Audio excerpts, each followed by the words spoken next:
पास जब पहले इसमें रिपोर्ट किया था तब ये कहा था कि मेरे को शादी को 7-8 महीने ही हुए हैं और प्रेगनेंसी हो गई है। और मैंने जब पहली बार सोनोग्राफ़ी की है, 13 हफ्ते की सोनोग्राफ़ी करवाई, तब मुझे पता लगा कि मेरे बहुत बड़ी गांठ है। और गांठ की जो साइज़ थी वो करीब 22 बाई 18 बाई 15 सेंटीमीटर या 14 सेंटीमीटर थी। यूट्रस जो है सामान्यतः जो नॉन प्रेग्नेंट यूट्रस की साइज़ होती है वो 7 सेंटीमीटर होती है, जिसके अंदर उससे 5 गुना बड़ी साइज़ की लंबाई में, 10 गुना बड़ी साइज़ की चौड़ाई में इस तरह की बड़ी गांठ थी। तो उससे जब हमने उसको जब पहली बार देखा, लिटा के देखा, तो जब एक प्रेग्नेंट औरत होती है तो 9 महीने का जिसकी गर्भावस्था की अवस्था होती है, तो उस समय जितना पेट होता ना, उस समय उसका उतना पेट था।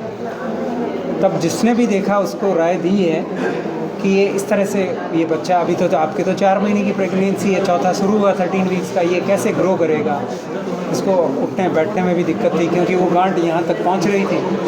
तो इसलिए फिर पहले इन्होंने संपर्क किया। कहाँ किया था आपने?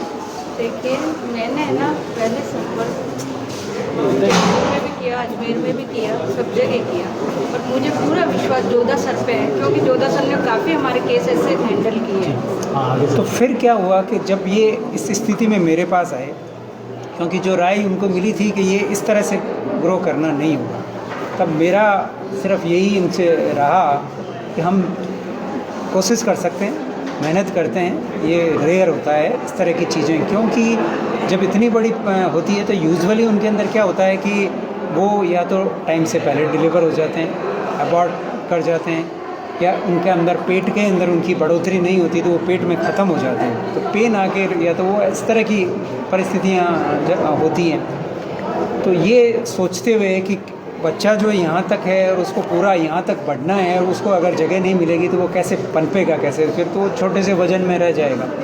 ये सोच के इन लोगों का पूरा सहयोग रहा कि सब जो आप करोगे वो हमको मंजूर है, और इसके लिए तैयार हो गए। तो फिर हमने इसका तय करके फिर चौथे महीने की जब प्रेगनेंसी होती है, तब क्या होता है कि तीसरे महीने से चौथे महीने के अंदर जो पहले जो हार्मोन सिक्रीट होते हैं वो ओवरी से सिक्रीट होते हैं, जिससे बच्चा पनपता रहता है। फिर चौथे महीने के बाद में वो प्लेसेंटा जिसको बोलते हैं, आंवल जिसको बोलते हैं, वहाँ से सारे हार्मोन्स हैं, और वो तब तक हमको वैसे ही वेट करना पड़ता है। जब इस तरह की सर्जरी अगर प्लान करते हो, चाहे छोटी करनी पड़े या दूसरे काम के लिए भी सर्जरी करनी पड़े, तो भी हम इसका इंतज़ार करते हैं कि अगर हमने उस समय कर दिया तो बच्चे के गिरने की चांसेस मोर देन 80% रहते हैं।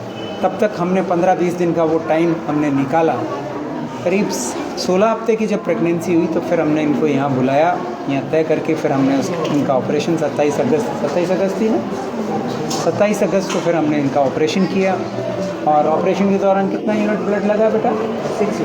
6 यूनिट, क्योंकि वो इतनी बड़ी जो गांठ थी वो पूरी खून की नलियाँ उसको रहती, तो वो सप्लाई ले के बच्चेदानी से आसपास में। नॉन प्रेग्नेंट यूट्रस में जो ब्लड की सप्लाई होती है वो करीब 50-60 ml पर मिनट होती है। जब जैसे ही प्रेगनेंसी होती है तो वो बढ़ के 750 ml के आसपास हो जाती है बच्चों को बढ़ाने के लिए। पर जब उसके साथ में ट्यूमर होता है साथ में, क्योंकि वो ट्यूमर भी ले रहा है, प्रेगनेंसी भी ले रही है, तो वो जो है सप्लाई और बढ़ के 1000 से 1200 ml पर मिनट हो जाती है। तो उस समय टाइम का भी उतना ही रखना पड़ता है हिसाब कि कितना जल्दी हम उसको गांठ को निकाल पाएँ, और उससे जितनी भी बड़ी बड़ी वेसल से उनको रोक के हम उसकी ब्लीडिंग को रोक लें, इस तरह का काम कर पाएँ। तो उस समय हमको at the time of operation 6 unit transfusion देना पड़ा। उसके बाद पूरी स्टिचिंग वगैरह की हमने। उसको कब से कितने दिन रखा बेटा है उस समय? पहले बार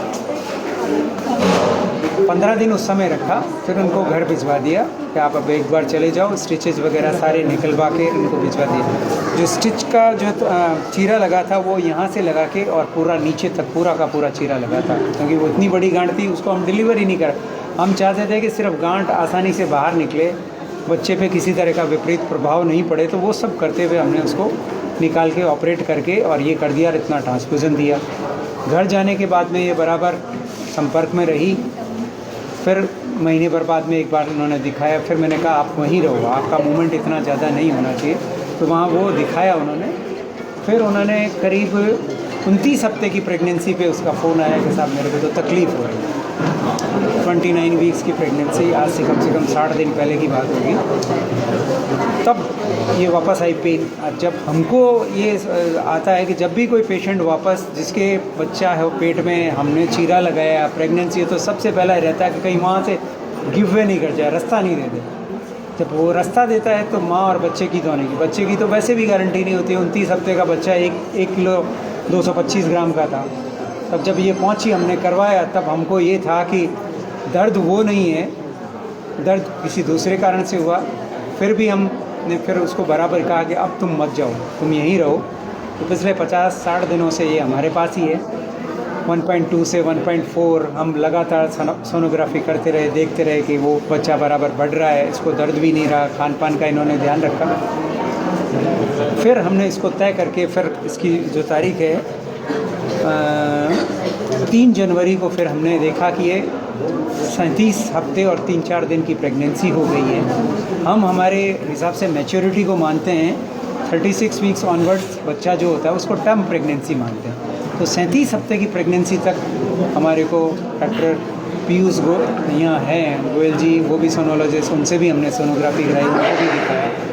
तो उन्होंने कहा कि अंदर बच्चा स्वस्थ है, आंवल भी ऐसी नहीं है कि जो जाके उस जगह चीरा लगाए वहाँ पे ऐसा कोई खतरा है। तो हम उस स्थिति तक पहुँच पाए और फिर हमने 3 जनवरी को इस बच्चे की डिलीवरी कराई सिजेरियन से।